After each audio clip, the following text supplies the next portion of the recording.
എല്ലാവർക്കും നമസ്കാരം. പുതിയൊരു വീഡിയോയിലേക്ക് സ്വാഗതം. കഴിഞ്ഞ ദിവസമാണ് STPയുടെ ദേശീയ അധ്യക്ഷനായ MK ഫൈസിയെ എൻഫോഴ്സ്മെന്റ് ഡയറക്ടറേറ്റ് അറസ്റ്റ് ചെയ്തത്. നിരോധിത ഇസ്ലാമിക ഭീകര സംഘടനയായ പോപ്പുലർ ഫ്രണ്ടുമായി നടത്തിയ സാമ്പത്തിക ക്രമക്കേട്, സാമ്പത്തിക തിരിമറി, ഇതിൻ്റെയൊക്കെ പേരിലാണ് ED ഫൈസിയെ അറസ്റ്റ് ചെയ്തത്. അപ്പോൾ ED ഇപ്പോൾ വിശദമായി ചോദ്യം ചെയ്തുകൊണ്ടിരിക്കുകയാണ് ഫൈസിയെ. 2-3 ദിവസം കൂടി ഈ ചോദ്യം ചെയ്യൽ നീളാനാണ് സാധ്യത. അതിനുശേഷം NIA ഫൈസിയെ ചോദ്യം ചെയ്യും. അപ്പോൾ എന്തിനാണ് NIA ഫൈസിയെ ചോദ്യം ചെയ്യുന്നത് ചെയ്യാൻ പോകുന്നത് എന്ന് ഞാൻ വിശദമായി പറഞ്ഞു തരാം.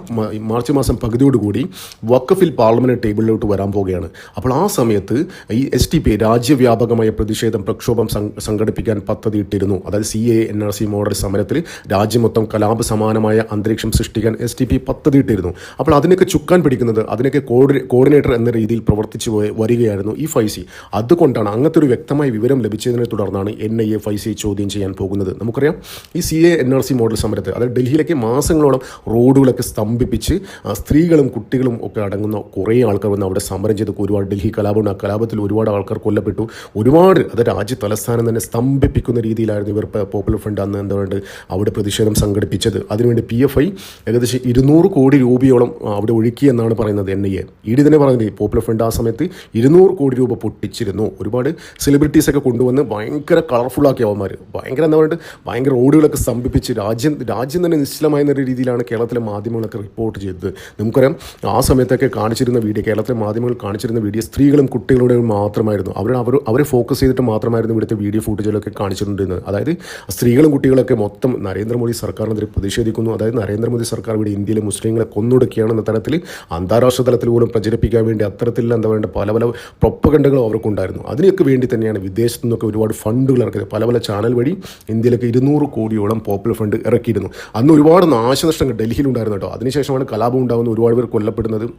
അപ്പോൾ അന്നൊക്കെ ഒരുപാട് ആക്ഷേപം ഉണ്ടായിരുന്നു. എന്തുകൊണ്ട് ആഭ്യന്തരമന്ത്രിയായ അമിത്ഷാ ഇതിനൊക്കെ അടിച്ചൊതുക്കുന്നില്ല എന്നൊരു ആക്ഷേപം ഉണ്ടായിരുന്നു. അത് പിന്നീടാണ് എന്തുകൊണ്ട് അമിത്ഷാ ഡിലേ ഇട്ടിരുന്നത് പിന്നീടാണ് മനസ്സിലാവുന്നത്. അതായത് മാളത്തിൽ ഒളിച്ചിരുന്ന ഒരുപാട് പോപ്പുലർ ഫ്രണ്ട് തീവ്രവാദികളൊക്കെ പുറത്തു വന്നത്, അതൊക്കെ ശരിക്കും കേന്ദ്ര സർക്കാർ മോണിറ്റർ ചെയ്യുമായിരുന്നു. അപ്പോൾ ഇത്തരത്തിൽ മാളത്തിൽ കിടന്ന ആൾക്കാരെ പുറത്തു കൊണ്ടുവരാൻ വേണ്ടിയാണ് അന്ന് കേന്ദ്ര സർക്കാർ മൗനം പാലിച്ചത്. പക്ഷേ ഇന്ന് അതല്ല അവസ്ഥ.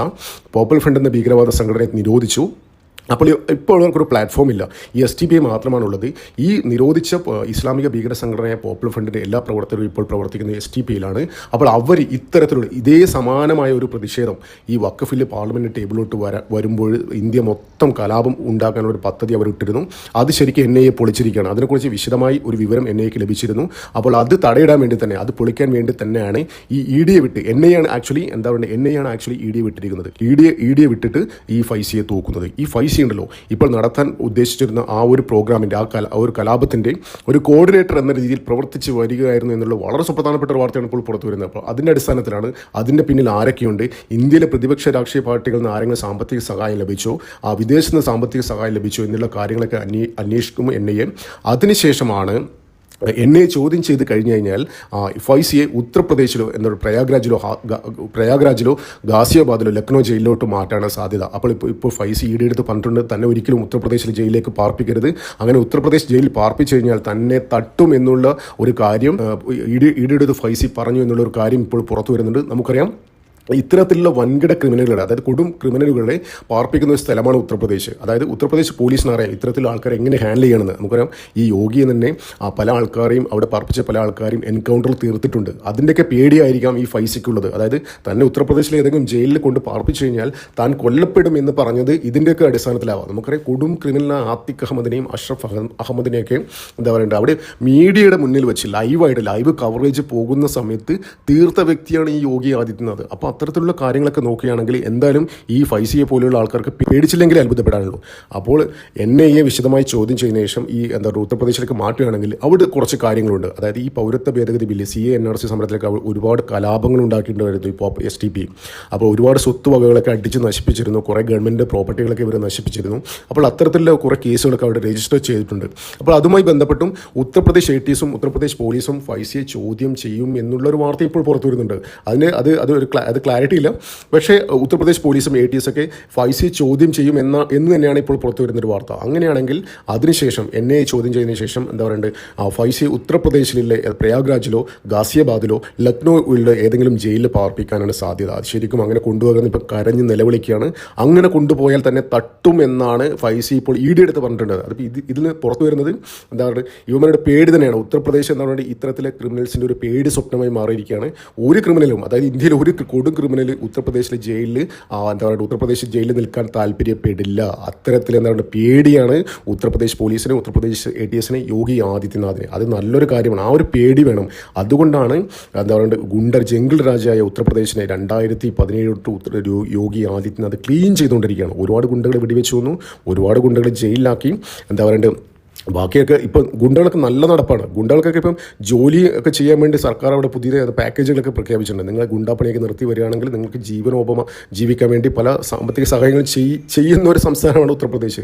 അത്ര പോലും എന്താണ് ഗുണ്ടകളൊക്കെ യോഗി ആദിത്യനെ പേടിച്ച് ജീവിക്കുകയാണ്. എപ്പോൾ വേണമെങ്കിലും തട്ടിപ്പോവാം. മുമ്പൊക്കെ എന്താ പറയുക സ്ത്രീകൾക്കൊക്കെ വൈകുന്നേരം 5 മണി കഴിഞ്ഞാൽ പുറത്തിറങ്ങാൻ പറ്റാത്ത ഒരു സംസ്ഥാനമായിരുന്നു ഉത്തർപ്രദേശ്. ഇന്ന് സ്ത്രീകൾക്ക് ഏത് നട്ടപ്പാതിരയ്ക്ക് വേണമെങ്കിൽ ഇറങ്ങി നടക്കാം. ഒരുത്തൻ പോലും നോക്കുക പോലും ചെയ്യില്ല. അതാണ് യോഗിയുടെ പവർ.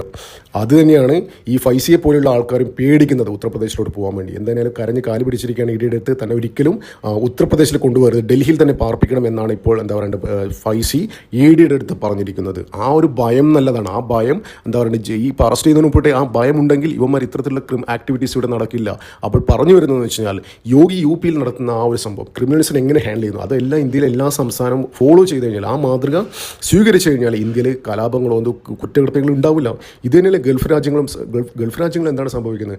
അവിടെ നിയമം അതിശക്തമാണ്. അവിടെ എന്താ പറയുക ഇത്തരത്തിലുള്ള കാര്യങ്ങളൊക്കെ ചെയ്ത് കഴിഞ്ഞാൽ തട്ടിക്കളി എത്രയേ ഉള്ളൂ. അത് തന്നെയാണ് ഉത്തർപ്രദേശിൽ യോഗി നടപ്പിലാക്കിയിരിക്കുന്നത്. അതായത് കൊടും ക്രിമിനൽസിനെ, അതായത് പ്രത്യേകിച്ച് സ്ത്രീകളും കുട്ടികളൊക്കെ ഉപദ്രവിക്കുന്നവന്മാരെയൊക്കെ തീർത്ത് കളയുക. അതായത് അഷ്റഫ് അഹമ്മദിനൊക്കെ കണ്ടില്ലേ മീഡിയയുടെ മുന്നിൽ വെച്ചിട്ട്, അതായത് ജയിലിൽ കിടന്നിട്ടാണ് പുറത്തുള്ള ബിസിനസ്സുകാരൊക്കെ ഈ അഷ്റഫ് അഹമ്മദൊക്കെ തട്ടിയിരിക്കുന്നത്. അവർ അടുത്ത ദിവസം തന്നെ ഉത്തർപ്രദേശ് അസംബ്ലിയിൽ പറഞ്ഞിട്ടുണ്ടായിരുന്നു, ഇത്തരത്തിലെ കുറ്റകൃത്യങ്ങൾ ചെയ്യുന്നവരെ മണ്ണിൽ താഴ്ത്തും, തല മിട്ടിമെ ഡാലുങ്ക എന്ന് പറയുന്നത്. അപ്പോൾ അതിനുശേഷം തന്നെ 2 ദിവസം കഴിഞ്ഞിട്ടാണ് മീഡിയയുടെ മുമ്പിൽ ലൈവ് കവറേജ് പോകുന്ന സമയത്താണ് വെടിവെച്ച് തീർക്കുന്നത്. അതിനെക്കുറിച്ചൊരു ചർച്ച പോലും ഇല്ല. ആ സമയത്ത് ഇവിടുത്തെ കുറേ മനുഷ്യാവകാശ പ്രവർത്തകരൊക്കെ ഭയങ്കര, അതായത് ഈ ക്രിമിനൽസിൽ ഇങ്ങനെ കൊന്നു തള്ളാവോ എന്നൊക്കെ പറഞ്ഞിട്ടുള്ള ഭയങ്കര ഇതൊക്കെ ഉണ്ടായിരുന്നു. ഇപ്പോൾ അതിനെക്കുറിച്ചൊരു ചർച്ച പോലും ഇല്ല. അതാണ് യോഗിക്കെതിരെ ഒരാളും സംസാരിക്കുക പോലും ഇല്ല. യോഗി തന്നെ പറഞ്ഞിട്ടുണ്ടായിരുന്നു, അതായത് താൻ നിയമം അനുസരിച്ചും നിയമം അനുസരിക്കാതെയും ക്രിമിനൽസിനെ ഹാൻഡിൽ ചെയ്യും. അതുതന്നെയാണ് വേണ്ടത്. തട്ടേണ്ടവരെ തട്ടു തന്നെ വേണം. അല്ലാണ്ട് വെറുതെ ജനങ്ങൾ ടാക്സ് ഉപയോഗിച്ചിട്ട് വെറുതെ എന്താ പറയുക ഇവന്മാരെ തീറ്റി പോറ്റേണ്ട ഒരാവശ്യം എന്താ പറയുക ഇവിടുത്തെ സർക്കാർക്കില്ല. പാവപ്പെട്ട ആൾക്കാർ പണിയെടുത്ത് എന്താ പറയുക കൊടുക്കുന്ന ടാക്സാണ് സർക്കാരിന്. അത് ഇത്തരത്തിലുള്ള ക്രിമിനൽസിനെ തീറ്റി പോരാൻ ചിലവന്മാരെ കാണുന്നില്ല. ഈ എല്ലും തോലുമായിട്ടായിരിക്കും ജയിലിൽ പോകുന്നത്. തിരിച്ചു വരുമ്പോൾ നല്ല സുന്ദരകുട്ടപ്പനായി നല്ല തട്ടിച്ച് കൊടുത്ത് ആ സൗമ്യ വധക്കേസിലെ ഗോവിന്ദചാമിയൊക്കെ കണ്ടില്ലേ, ഒരു എല്ലും തോലുമായിട്ടാണ് പോയത്. തിരിച്ചു വരുമ്പോൾ നല്ല കുട്ടപ്പനായിട്ടാണ്. അപ്പോൾ ഇവിടെ 4 നേരം മട്ടൻ, ചിക്കൻ, ബീഫ് ഇന്നുള്ള കാര്യങ്ങളൊക്കെയാണ് ജയിലിൽ. മൃഷ്ടാന ഭോജനമാണ്. എന്തിനാണോ ജനങ്ങളുടെ ടാക്സ് ഉപയോഗിച്ചിട്ട് ഇത്തരത്തിൽ തീറ്റി പോറ്റേണ്ടത്? ഇത്തരത്തിൽ തട്ടേണ്ട ആൾക്കാരെ തട്ടേണ്ട വേണം. അപ്പോൾ ഇപ്പോൾ ഫൈസിയെ ഉത്തർപ്രദേശിൽ ഏതെങ്കിലും ജയിലിലേക്ക് മാറ്റി കഴിഞ്ഞാൽ എന്താ സംഭവിക്കാൻ പോകുന്ന ഒരു ഐഡിയ ഇല്ല. ഉത്തർപ്രദേശ് ചിലപ്പോൾ എന്താ പറയുക ഉത്തർപ്രദേശ് പോലീസ് തട്ടേണ്ട ആളാണെങ്കിൽ, അവൻ കൊല്ലപ്പെടാൻ ഡിസേർവ് ചെയ്യുന്നുണ്ടെങ്കിൽ, അത് അർഹിക്കുന്നുണ്ടെങ്കിൽ യോഗി ആദിത്യനാഥ് അത് നൽകിയിരിക്കുന്ന കാര്യത്തിൽ ഒരു സംശയമില്ല. എന്തിനാലും നമുക്ക് കാത്തിരിക്കാം. ഈ ഫൈസിയെ, STPയുടെ ദേശീയ അധ്യക്ഷനായ ഫൈസിയെ ഉത്തർപ്രദേശിൽ ജയിലിലേക്ക് തന്നെ കൊണ്ടുപോകട്ടെ. അപ്പോൾ അവിടെ കൊണ്ടുപോയിട്ട് ഒരു പോലീസ് ജീപ്പ് മറിയട്ടെ. പോലീസ് എൻകൗണ്ടറിൽ കൊല്ലപ്പെട്ടു എന്നുള്ള വാർത്തകളൊക്കെ പുറത്തു വരാനുള്ള സാധ്യത തള്ളിക്കളയാൻ പറ്റില്ല കേട്ടോ. അങ്ങനെയാണ് ക്രിമിനൽസിനെ യോഗി ഹാൻഡിൽ ചെയ്യുന്നത്. എന്തായാലും നമുക്ക് കാത്തിരിക്കാം. നന്ദി, നമസ്കാരം. മറ്റൊരു വീഡിയോ കാണാം.